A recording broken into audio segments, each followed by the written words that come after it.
नमस्कार दोस्तों, स्वागत है एक बार फिर से हमारे YouTube चैनल पे। एक बार फिर से हम आपके बीच हाजिर हैं। नमस्कार दोस्तों, स्वागत है एक बार फिर से हमारे YouTube चैनल पे। दोस्तों आज हम आपके बीच में लाए हैं रूरल डेवलपमेंट का पार्ट 3। पार्ट 2 आपने अगर नहीं देखा तो भैया पहले जाकर के पार्ट 1 और 2 दोनों देख लो, फिर पार्ट 3 बहुत अच्छे से समझ में आएगा भाई।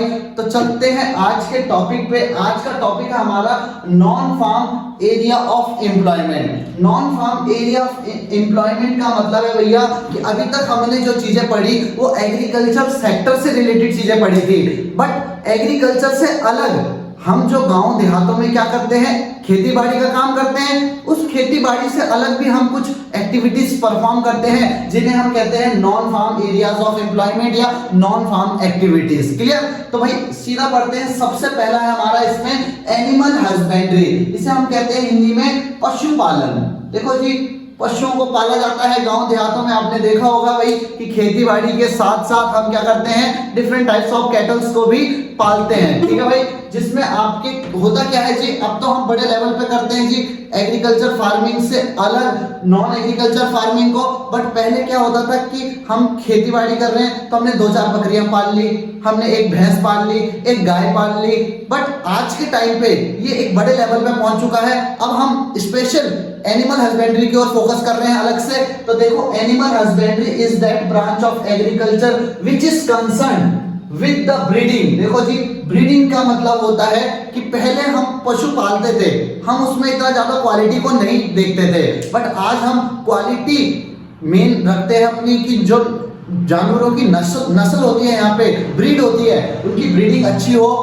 Rearing and caring of farm animals, मतलब उनका ध्यान रखना किसमें, एक अलग से फार्म में। पूरा एक फार्म बनाया जाता है जहां पे पशुओं को पाला जाता है। तो भाई एग्रीकल्चर में के साथ साथ अब आप यहां पे एनिमल हस्बेंड्री भी करते हो। Clear? India owns one of the largest livestock population in the world. मतलब सबसे ज्यादा जो पशु हैं पूरे विश्व में वो कहां पे हैं जी? इंडिया में। ठीक है जी। दिस मिक्स सिस्टम प्रोवाइड, इस मिक्स सिस्टम से देखो हम एग्रीकल्चर भी कर रहे हैं, उसके साथ साथ पशुओं को भी पाल रहे हैं। तो भाई इससे क्या होता है, आपकी increase stability in income. Income में स्टेबिलिटी आती है। कैसे? आपको पता है भाई, एग्रीकल्चर सेक्टर में आपको सीजनल अनएम्प्लॉयमेंट देखने को मिलता है। मतलब जब मौसम नहीं होता भाई, जैसे अभी हमने फसल बोई तो 2-3 महीने तक हम खाली बैठे रहेंगे, उस टाइम पे हमें पैसा कहां से मिलेगा? तो भाई हम उस टाइम पे पशुओं से अपना पैसा कमाते हैं। इससे इंक्रीज होती है हमारी इनकम में स्टेबिलिटी। फूड सिक्योरिटी, देखो जी, जब तक गेहूं चावल अनाज आपका नहीं होगा उस टाइम तक भी तो हमें खाना है। तो वहां पे हमारा फूड सिक्योरिटी का काम करता है कौन? पशुपालन। देखो पशुओं के दूध, दही, घी, मक्खन, पनीर, मांस, अंडे क्या नहीं मिलता हमें? तो भाई फूड सिक्योरिटी होती है। न्यूट्रिशन का लेवल इंक्रीज होता है इन सब चीजों से हमारा। ठीक है जी। तीसरा है ट्रांसपोर्ट। आप जानते ही हो भाई कैसे गांव देहातों में बैलगाड़ी, घोड़ा गाड़ी, ये सारी चीजें यूज होती है ट्रांसपोर्ट के तौर पे। फ्यूल, काउ डंग आपको पता है, जो भी गोबर है उसके उपले बनाए जाते हैं गांव देहातों में, और उससे आपके चूल्हे जलते हैं गांव में। फ्यूल के तौर पे भी ये काम करता है हमारे लिए एनिमल हस्बेंड्री। ठीक है। तीसरा point, livestock production provides alternate livelihood option to over 70 million small and marginal farmer. ये डेटा फिगर आपको याद रखना है, पेपर में क्वेश्चन पूछ लेगा आपसे कि कितने लोगों को ये आपको अल्टरनेटिव काम देता है। 70 million small and marginal farmers. ठीक है। और तो और इसमें हमारी जो वुमेन्स हैं इनको भी बहुत ज्यादा एम्प्लॉयमेंट मिलता है। तो आपने देखा होगा कोई फार्म यहाँ पे स्टैब्लिश की जाती है, उस फार्म के जरिए वहां पे महिलाओं को काम पे लगाया जाता है। तो भाई एम्प्लॉयमेंट दिया जाता है मेंस के साथ साथ वुमेन्स को भी। ऐसा कोई काम नहीं है ये कि वुमेन्स नहीं कर सकती है। वैसे तो दुनिया में ऐसा कोई काम है नहीं कि जो मेंस कर सके और वुमेन्स नहीं। तो भाई ये ऐसा एक एम्प्लॉयमेंट का जनरेशन देती है वुमेन्स को भी। ठीक है जी। तो एग्रीकल्चर फार्मिंग में एनिमल हस्बेंड्री हम पढ़ रहे हैं। इसमें आपको सबसे इंपॉर्टेंट जो है वो है डेयरी फार्मिंग। पेपर में अलग से पूछा जाएगा भाई डेयरी फार्मिंग से रिलेटेड क्वेश्चन। तो क्या होता है dairy farming? Dairy farming Hindi में इसे बोला जाता है दुधारू पशुओं का पालन पोषण। यानी जो पशु, जो जानवर दूध देते हैं उनको इस फार्मिंग के अंदर पाला जाता है। तो देखो, dairy farming is the business of producing, storing, distributing milk and it's product. यानी मिल्क और उससे रिलेटेड प्रोडक्ट को सबको किसमें यूज किया जाता है? Dairy farming. तो जब हम किसी डेयरी पे जाते हैं तो वहां सारी दूध से बनी हुई चीजें मिलती है ना, dairy farming. Clear. Dairy farming से अलावा एक मैं आपको थोड़ा डेटा बता दूं कि हमारी टोटल में से 58% एनिमल हस्बेंड्री में हम सबसे ज्यादा जो पशु पालते हैं वो है आपकी पोल्ट्री फार्मिंग यानी मुर्गी पालन सबसे ज्यादा होता है हमारे देश में 58%। तो भाई चिकन लेग पीस यहीं से आता है पोल्ट्री फार्म से, ठीक है जी। इसके बाद आते हैं हमारे जैसे बफेलो काउ 24% इनका अमाउंट है भाई। 16% हमारे शिप्स और गॉड्स हैं जो बकरी और भेड़ होते हैं। 1% पिग्स और 1% अदर जिसमें आपके बतख वगैरह जो चीजें हैं हनी, इन सबको हम इसमें ऐड करते हैं एनिमल हस्बेंड्री के अंदर, ठीक है जी। तो सबसे इंपॉर्टेंट आपसे पूछा जाएगा कि सबसे ज्यादा एनिमल हस्बेंड्री के अंदर किसको पाला जाता है? पोल्ट्री फार्म, ठीक है।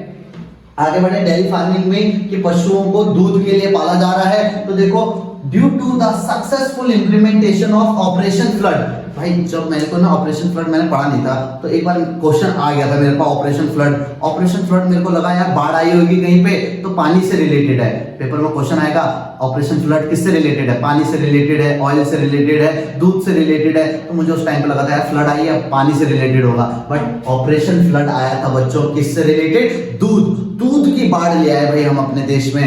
एक नाम है India ranks first in the world in milk production. Milk के प्रोडक्शन में आज इंडिया नंबर 1 पे है। किसकी वजह से? ऑपरेशन फ्लड को ही हम व्हाइट रेवोल्यूशन के नाम से जानते हैं। तो अगर क्वेश्चन पूछे व्हाइट रेवोल्यूशन किससे रिलेटेड है या ऑपरेशन फ्लड किससे रिलेटेड है तो भाई ये बहुत इंपॉर्टेंट क्वेश्चन है, यहाँ से 1 मार्क्स में पूछेगा मिल्क से रिलेटेड। अब कौन लाया जी हमारे देश में ऑपरेशन फ्लड? तब operation flood was started by the national dairy development board NDDB। National dairy development board लेके आया कौन? White revolution in 1970। पेपर में एक और क्वेश्चन, तो ये बहुत इंपॉर्टेंट टॉपिक है, यहाँ से क्वेश्चन बनने हैं, कंफर्म बनने हैं। 1970 में आपका ऑपरेशन फ्लड आया under the expert guidance of, कौन था इसको चेयर करने वाला पर्सन? तो इसकी चेयरमैन थे भैया हमारे डॉक्टर वर्गीस कुरियन, ठीक है जी। वर्गीस कुरियन हमारे भारत में ऑपरेशन फ्लड को लाने वाले थे, चेयरमैन थे। यहाँ से क्वेश्चन 110% बनना है कि ऑपरेशन फ्लड को कौन लेके आया, ठीक है। गुजरात स्टेट, आपने एक ऐड देखी होगी शायद छोटे बचपन में, अपनी अमूल की ऐड आई थी कि दूध की नदियां बहती जाए हर, तो वो गाना जो बना था वो यही ऑपरेशन फ्लड के ऊपर बेस्ड था। तो वर्गीस कुरियन ने इतना ज्यादा दूध का प्रोडक्शन किया कि गुजरात जो है हमारा देश का स्टेट, उसकी वजह से भैया इंडिया जो है नंबर 1 पे हो गया। गुजरात से फिर आपका राजस्थान पहुंचा, हरियाणा पहुंचा, पंजाब पहुंचा। तो दूध का प्रोडक्शन इतना ज्यादा बढ़ा भैया कि Gujarat state is held as the success story in the efficient implementation of milk cooperative. मतलब इन्होंने क्या किया? कोऑपरेटिव सोसाइटी स्टार्ट की। जैसे भैया आज मोदी जी कह रहे हैं एग्रीकल्चर में आप कोऑपरेटिव सोसाइटी लाइए, यही काम हमने मिल्क में पहले किया था। और मिल्क आज देखो कोऑपरेटिव सोसाइटीज की मदद से आज दूध के प्राइसेस क्या रेट हैं अलग ही, और वहीं आप गेहूं चावल के प्राइसेस देखो 2 रुपए किलो 3 रुपए किलो आज भी वही रेट मिल रहा है, जबकि दूध के प्राइसेस बहुत ज्यादा बढ़े हैं। किसकी वजह से पॉसिबल हो पाया? ये कोऑपरेटिव सोसाइटीज बनने की वजह से पॉसिबल हो पाया है। तो भाई यहाँ पे पूरी चीजें हमने देख ली हैं एनिमल हस्बेंड्री के अंदर। सबसे इंपॉर्टेंट है इसमें डेयरी फार्मिंग, पोल्ट्री फार्मिंग, ये थोड़ा आपको ध्यान में रखना है। बढ़ते हैं अपने नेक्स्ट टॉपिक पे। चलिए दोस्तों बढ़ते हैं नेक्स्ट टॉपिक पे। नेक्स्ट टॉपिक हमारा फिशरीज। देखिए जी हमने एनिमल हस्बेंड्री के बारे में अच्छे से समझा। अब आती है मछली पालन। मछली पालन देखो जी भारत के हिसाब से दिखाया जाए आपको, तो भारत का मैप में अगर बनाऊं यहाँ पे, तो भाई यहां से लेकर यहां तक पूरा समुद्र से घिरा हुआ है जी, 3 ओर से समुद्र से घिरा हुआ है। तो मछली उत्पादन का कितना हमारे पास स्कोप है यहाँ पे आप खुद ही जान सकते हैं। तो देखो जी fisheries sector plays an important role in the socio economic development of the country. मतलब कंट्री के डेवलपमेंट में फिशरीज का रोल बहुत इंपॉर्टेंट है, ठीक है जी। Fisheries are important source of living for states like, जैसे जितने भी स्टेट्स हमारे कोस्टल लाइन के पास पड़ते हैं, आपके महाराष्ट्र हो गया, केरला हो गया, आपका तमिलनाडु हो गया, वेस्ट बंगाल हो गया, इन सभी स्टेट्स के लिए फिशरीज बहुत इंपॉर्टेंट है भाई। मछली पालन से ये बहुत सारा पैसा कमाते हैं ये सारे स्टेट्स, ठीक है। कह रहा है सिग्निफिकेंट नंबर्स ऑफ वुमेन्स। आप कभी मछली बाजार जाना भैया, मछली बाजार में आपको जितने मेल्स मिलेंगे उतने फीमेल्स भी मिलेंगे, चाहे एक्सपोर्ट मार्केट हो चाहे इंटरनल मार्केट हो, हर जगह वुमेन्स का रोल यहाँ पे इंपॉर्टेंट है। तो भाई ये चीज यहाँ पे बताने की, significant number of womens also employed in the fishing, 60% of the workforce in the export market. Export market में 60% वुमेन्स है और इंटरनल मार्केट में 40% वुमेन्स है। क्लियर? तो आपको ये डेटा फिगर याद रखना है। इसके अलावा यहाँ पे आएगा fish production contributes 0.8% to India's GDP. India के जीडीपी में इसका कितना योगदान है जी? 0.8%। क्लियर? तो यहां से आपको कई सारे क्वेश्चन बन सकते हैं फिशरीज से। आगे नेक्स्ट है जी हमारा horticulture. Horticulture is an important sector of potential diversifications and value addition in agriculture. मतलब एग्रीकल्चर से रिलेटेड ही है, खेत में ही चीज उग रही है, बट खेत में फसल नहीं उगा रहे हम, फसल के अलावा दूसरी चीज है। फसल के अलावा दूसरी चीज कौन सी है जी? तो यहाँ पे हम जैसे फ्रूट्स, वेजिटेबल, स्पाइसेस, हर्ब्स, कई सारी चीजें यहाँ पे हम अलग अलग उगाते हैं। और आपको पता है फ्रूट्स हो चाहे वेजिटेबल्स हो या आपके हर्ब्स हो, आज के टाइम में कितना, जब से पतंजलि का ये आया है आयुर्वेद, तो भाई कितना ज्यादा डिमांड बढ़ी है हमारे हर्ब्स की। पूरे वर्ल्ड में हमारी डिमांड हो रही है जी आज प्रोडक्ट की। वेजिटेबल हो, फ्रूट्स हो, हर्ब्स हो, फ्लावर्स, ये सारी चीजें एक तरह से एग्रीकल्चर में वैल्यू एडिशन का काम करती है। 2 रुपए किलो गेहूं, 3 रुपए किलो चावल, जबकि एक गुलाब का फूल लेने जाओ ना तो 10-20 रुपए का मिलता है भाई। तो कितनी ज्यादा वैल्यू एडिशन है। एक चीज खाने की किलो के हिसाब से मिल रही इतनी सस्ती, और दूसरा ये कुछ काम की नहीं है लेकिन उसके बावजूद इसकी कीमत बहुत ज्यादा होती है। तो एग्रीकल्चर में डाइवर्सिफिकेशन लाने का सबसे बढ़िया तरीका है हॉर्टिकल्चर। आप अपने रूरल एरियाज में जाकर के हॉर्टिकल्चर करिए और बहुत सारा पैसा कमा सकते हैं आप। ठीक है जी? तो horticulture is an important sector of potential diversification and value addition in agriculture. India has emerged as the world leader in the producing a variety of fruits, vegetables, herbs and spices. Horticulture generates employment for 19% of India's total labor force। Paper में question आएगा कि कितने लोगों को employment देता है, तो ये 19% लोगों को एम्प्लॉयमेंट मिलता है भैया किसमें? हॉर्टिकल्चर के अंदर। ठीक है जी? It contributes 6% to the India's GDP। GDP में योगदान देखो कितना ज्यादा है, 6% का योगदान सिर्फ हॉर्टिकल्चर से आ रहा है, यानी वेजिटेबल, फ्रूट्स और फ्लावर्स वगैरह से। ठीक है जी? तो यहाँ पे बहुत इंपॉर्टेंट है हॉर्टिकल्चर। और हॉर्टिकल्चर और ज्यादा इंपॉर्टेंट हो जाता है जब क्वेश्चन पूछ लेगा गोल्डन रेवोल्यूशन। तो भाई अभी हमने ऑपरेशन फ्लड यानी व्हाइट रेवोल्यूशन पढ़ा, हमने पिछले चैप्टर्स में ग्रीन रेवोल्यूशन पढ़ा, अब हमारी बारी है पढ़ने की गोल्डन रेवोल्यूशन। क्या है जी golden revolution? Golden revolution refers to the period in which there was a tremendous rise in the production of horticulture, like horticulture products use होते हैं इसमें, जैसे वेजिटेबल, फ्रूट्स और हर्ब्स। इन सभी चीजों के प्रोडक्शन को बहुत ज्यादा बढ़ाने का काम किया गया किसके अंदर? गोल्डन रेवोल्यूशन के अंदर। गोल्डन रेवोल्यूशन कब से कब चला जी? तो ये शुरुआत होती है जी 1991 से 2003 का जो ये पूरा पीरियड है, इस पूरे पीरियड को गोल्डन रेवोल्यूशन के नाम से जाना जाता है। पेपर में क्वेश्चन बनेगा कि गोल्डन रेवोल्यूशन को कौन लेके आया हमारे सामने? तो भैया निरपाक टुटेजा एक नाम है, is known as father of golden revolution. ठीक है जी? निरपाक टुटेज। ठीक है जी? आपको ये नाम याद रखना है। ग्रीक गोल्डन रेवोल्यूशन के बारे में पता होना चाहिए आपको। किससे रिलेटेड है? हॉर्टिकल्चर से रिलेटेड। हॉर्टिकल्चर में हम फ्लावर्स, वेजिटेबल, फ्रूट्स, हर्ब्स, इन सब चीजों का प्रोडक्शन करते हैं और 19% इसका हमारे लेबर फोर्स में आता है और 6% जीडीपी में कंट्रीब्यूशन है। तो देखो जी फिशरीज और हॉर्टिकल्चर हुआ। अब बढ़ते हैं हम नेक्स्ट पे। चलिए दोस्तों बढ़ते हैं नेक्स्ट टॉपिक पे, इंफॉर्मेशन टेक्नोलॉजी। ठीक है जी? इंफॉर्मेशन टेक्नोलॉजी आप बोलोगे भैया ये तो एग्रीकल्चर से रिलेटेड ही नहीं है, बट एग्रीकल्चर से इसका रिलेशन है मेरे प्यारे बच्चों।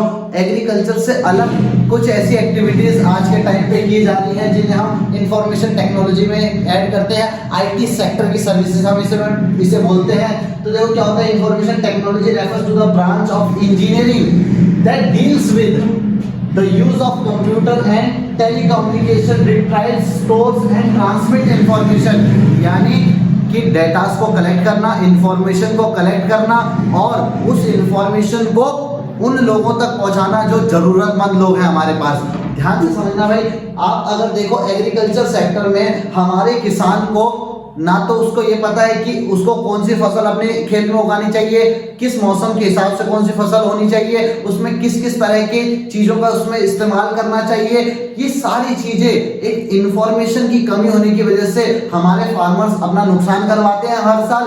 तो भाई सरकार की एक कदम से कि भाई लोग उन किसानों तक ये सारी इंफॉर्मेशन दी जाए कि आप रूरल एरियाज में किन किन चीजों का प्रोडक्शन कर सकते हो। तो इसी का ही काम है इंफॉर्मेशन टेक्नोलॉजी। इंफॉर्मेशन टेक्नोलॉजी क्या करता है? कंप्यूटर और टेलीकम्युनिकेशन की मदद से चीजों को इकट्ठा करके स्टोर करके लोगों तक पहुंचाता है। कैसे? आपने देखा होगा डीडी किसान नाम का एक चैनल आता है, चैनल में आपको बताया जाता है कि किस तरह से किसान को खेती करनी चाहिए। इंफॉर्मेशन टेक्नोलॉजी से और क्या फायदे हो सकते हैं जी? देखो, through appropriate information software tools government has been able to predict areas food insecurity. देखो जी, जहां पे खाने की कमी पड़ती है, सूखा पड़ता है, तो पहले लोगों तक बात ही नहीं पहुंच पाती थी क्योंकि इंफॉर्मेशन और टेक्नोलॉजी नहीं होती थी। बट आज इंफॉर्मेशन और टेक्नोलॉजी की मदद से दूर दराज के गांव में जहां पे भी खाने की कमी हो वहां पे खाना इजीली पहुंचाया जा सकता है। आप देखो, केदारनाथ में बादल फटा, तो भाई केदारनाथ से कोई कनेक्टिविटी नहीं है, इतनी दूर है केदारनाथ भैया, लेकिन उसके बावजूद आज इंफॉर्मेशन और टेक्नोलॉजी की मदद से कहां पे क्या घटनाएं घट रही है उनका हमें इजीली पता चल जाता है और सरकार उनके लिए काम करने के लिए तत्पर खड़ी रहती है उस टाइम पे। ठीक है, कह रहे it also has a positive impact on agriculture sector as it circulates information regarding emerging technologies and its applications, weather and soil condition। यानी कि एक किसान की ये मदद कर सकते हैं कि आप अपनी मिट्टी में कौन सी फसल उगाइए, वेदर कैसा है, किस हिसाब की जलवायु की आप यहाँ पे फसल उगा सकते हो। जैसे मैं पहाड़ों में बोलूं कि मशरूम की खेती करना किसके जरिए पॉसिबल हुआ? इन्हीं इंफॉर्मेशन और टेक्नोलॉजी के जरिए आज लोग पहाड़ों पे मशरूम की खेती कर रहे हैं, बहुत पैसा कमा रहे हैं। इससे पहले तक कहाँ थे? पहले तक इंफॉर्मेशन नहीं थी, लोगों को पता नहीं था, लोग पैसा नहीं कमा पा रहे थे। बट इंफॉर्मेशन और टेक्नोलॉजी के आने से एग्रीकल्चर सेक्टर को एक पॉजिटिव इंपैक्ट पड़ा है। डीडी किसान जैसे चैनल हमें कहीं ना कहीं मदद पहुंचाते हैं। ठीक है, बढ़ते हैं अगले पॉइंट पे कि रूरल एरियाज के डेवलपमेंट के लिए ना 2014 में हमारे प्रधानमंत्री नरेंद्र मोदी जी ने क्या किया? एक स्कीम लॉन्च करी।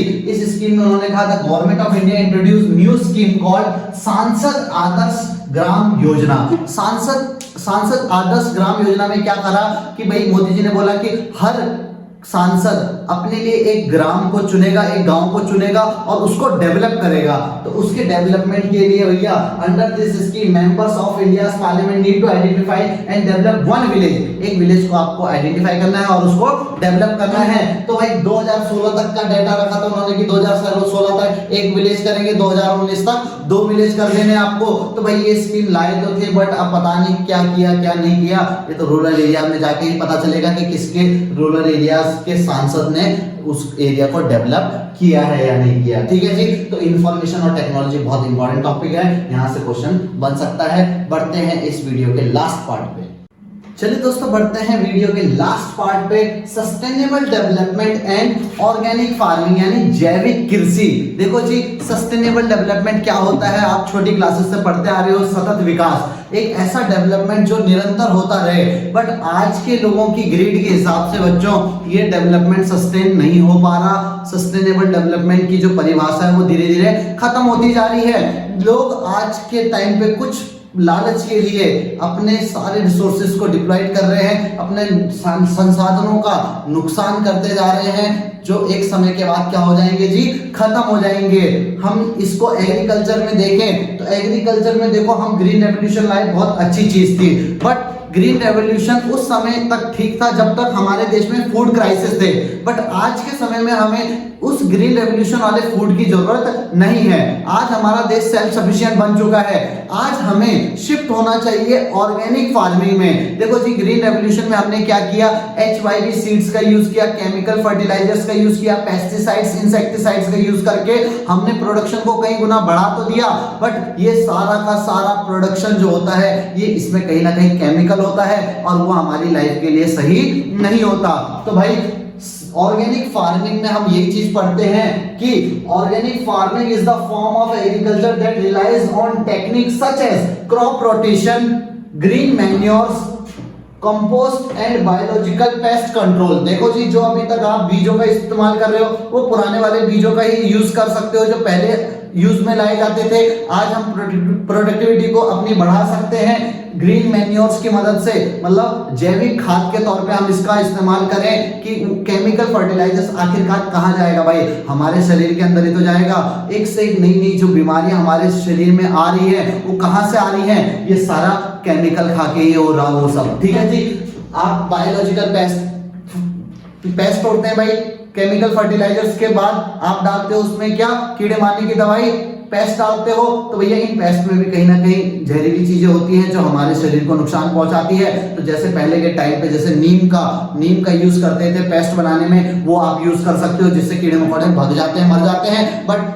वही है ना कि अपनी कुछ लालच के चक्कर में एक समय की जरूरत, आज हमें जरूरत नहीं है उस चीज की, आज हमें जरूरत है भैया ऑर्गेनिक चीजों की। अब हमारा देश इतना सेल्फ सफिशिएंट बन चुका है कि भैया कभी भूख के लिए, खाने के लिए वो नहीं तरसेगा। ठीक है, तो भाई बेनिफिट्स क्या है ऑर्गेनिक फार्मिंग के? इकोनॉमिकल फार्मिंग होती है। देखो जी, आपके HYV seeds, chemical fertilizers, manure बहुत महंगे आते हैं, जबकि ये सारी चीजें बाकी नेचुरल होती हैं। गोबर जो होता है वो घर में मिल जाता है हमें, नीम का पेड़ घर में मिल जाता है हमें, हर आंगन में होता था पहले के टाइम पे। तो इससे पैसे जो कॉस्ट है वो कम हो जाती है, इकोनॉमिकल फार्मिंग होती है। Generates income through imports. आज के टाइम पे भैया इंटरनेशनल लेवल पे जितने भी आप देखोगे बाहर देश वाले लोग हैं, डेवलप कंट्रीज के लोग हैं, ये ऑर्गेनिक फूड की डिमांड कर रहे हैं, क्योंकि आज इनको पता है कि हमारे पास इतना पैसा है कि भाई हमें क्वांटिटी की नहीं जरूरत, हमें क्वालिटी की जरूरत है। तो ऑर्गेनिक फूड क्वालिटी होता है बच्चों। तो एक इंटरनेशनल डिमांड की वजह से हमारा क्या बोल सकते हैं, इनकम जनरेट कर सकते हैं हम भैया इंपोर्ट्स के through imports. Provides healthy foods हमारे लिए हेल्दी फूड प्रोवाइड करता है, न्यूट्रिशनल फूड होता है, बहुत शरीर के लिए अच्छा होता है हमारी। और जैसे आज के टाइम में बीमारियां लग रही तो उस हिसाब से हमें ऑर्गेनिक चीजें ही खानी चाहिए ज्यादा से ज्यादा। सेफ्टी ऑफ एनवायरनमेंट, देखो जी आप केमिकल फर्टिलाइजर जमीन में डाल रहे हो, पेस्टिसाइड्स इंसेक्टिसाइड्स जमीनों में डाल रहे हो, धरती हमारी जो मिट्टी है वो लगातार खराब हो रही है। वही अगर पानी आएगा उस मिट्टी पे तो वो नदियों के साथ पानी में जाएगा, मछलियों में जाएगा, हमारे शरीर में जाएगा। तो कहीं ना कहीं हमारे कोई नुकसान पहुंचा रहा है कि नहीं पहुंचा रहा, इन्वायरमेंट को डैमेज कर रहा है कि नहीं कर रहा। तो भाई पहले वाली फार्मिंग को अब छोड़ने की जरूरत है और हमें शिफ्ट होना चाहिए अब किस पे, ऑर्गेनिक फार्मिंग में। ठीक है, इसके चैलेंजेस क्या हैं जी? इसके सामने कई सारे चैलेंजेस हैं। तो सबसे पहला चैलेंज है लेस पॉपुलर। भैया ये इतना ज्यादा पॉपुलर नहीं हुआ है, लोगों को इतने ज्यादा अभी इसके बारे में पता नहीं है। लोग अभी भी पुरानी वही तकनीकों को यूज कर रहे हैं, green revolution, HYV seeds, chemical fertilizer, जिससे वो अपने प्रोडक्शन को ज्यादा से ज्यादा बढ़ाना चाहते हैं।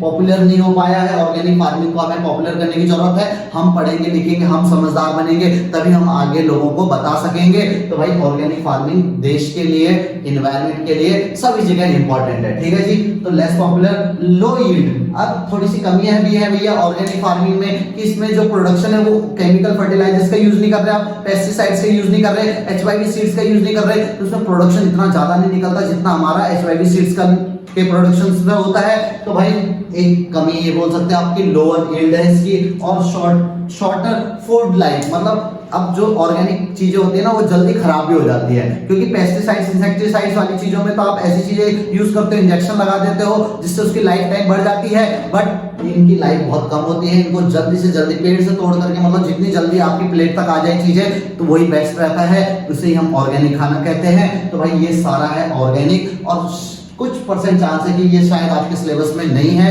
बट फिर भी हम नॉलेज के लिए इसको समझेंगे, पढ़ेंगे, पूरा हमने देखा इसको।